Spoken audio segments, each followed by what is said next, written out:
విశాఖపట్నంలో గాదిరాజు ప్యాలెస్ ఒక అతను ముచ్చటపడి మంచి ఇల్లు కట్టుకున్నాడు.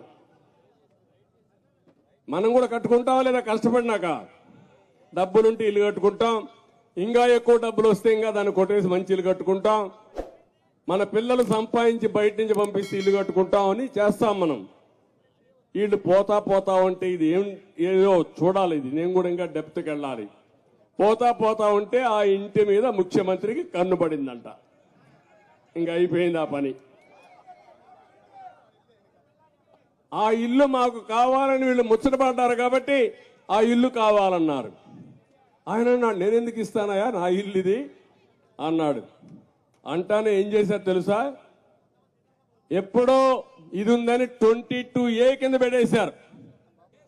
ఇప్పుడు రికార్డులు చాలా స్పష్టం తమ్ముళ్ళు. మీ భూమి మీద అవునా కాదా దినాము చెక్ చేసుకోవాలా మీరు ఇంక రాబోయే రోజుల్లో.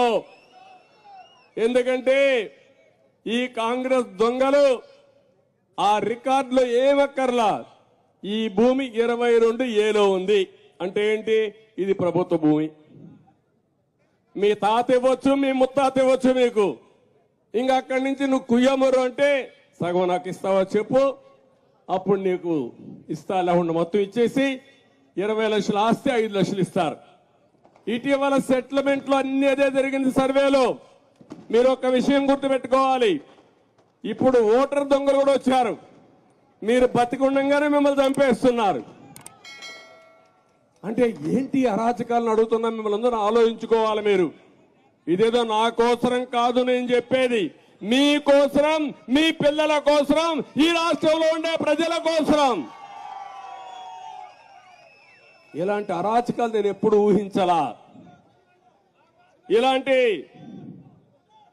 ఈ కళ్యాణ మండపాన్ని చూస్తే ఇప్పుడు కొత్తగా ఒకటి తెచ్చారు. నేను చెప్పింది ఈ గాదిరాజు ప్యాలెస్ ది. ఆ కళ్యాణ మండపాన్ని చూస్తే 94లో అతను కొన్నాడు, కొని కట్టుకున్నాడు. అతను చాలా స్పష్టంగా చెప్పాడు, ఈ కళ్యాణ మండపం నేను ఎప్పుడో కొన్నాను, ఇవన్నీ కూడా ల్యాండ్ కొన్నాను, అప్పుడే అరియర్స్ అన్ని పే చేశాను, ఎలాంటి డిస్ప్యూట్ లేదంటే వీళ్ళు 22A కింద పెట్టి అక్కడి నుంచి అతన్ని వేధించడానికి మొదలుపెట్టే పరిస్థితికి వచ్చారు.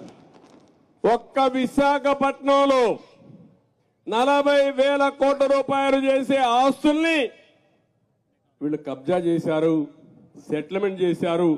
గొంతు మీద కత్తి పెడతారు, ఇస్తావా సస్తావా. అదే జరిగింది. ఇప్పుడు మీరు చూశారు, ఇతన్ని ఎవరైతే మన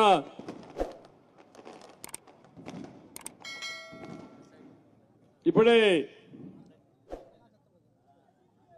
రవిబాబు ఎవరైతే ఉన్నాడో, రవిబాబుని సాయిబాబు ఎవరైతే ఉన్నాడో ఆయన చూశారు. సాయిబాబును చూస్తే ఆయన వినలేదు కాబట్టి PD act, preventive detection act అది.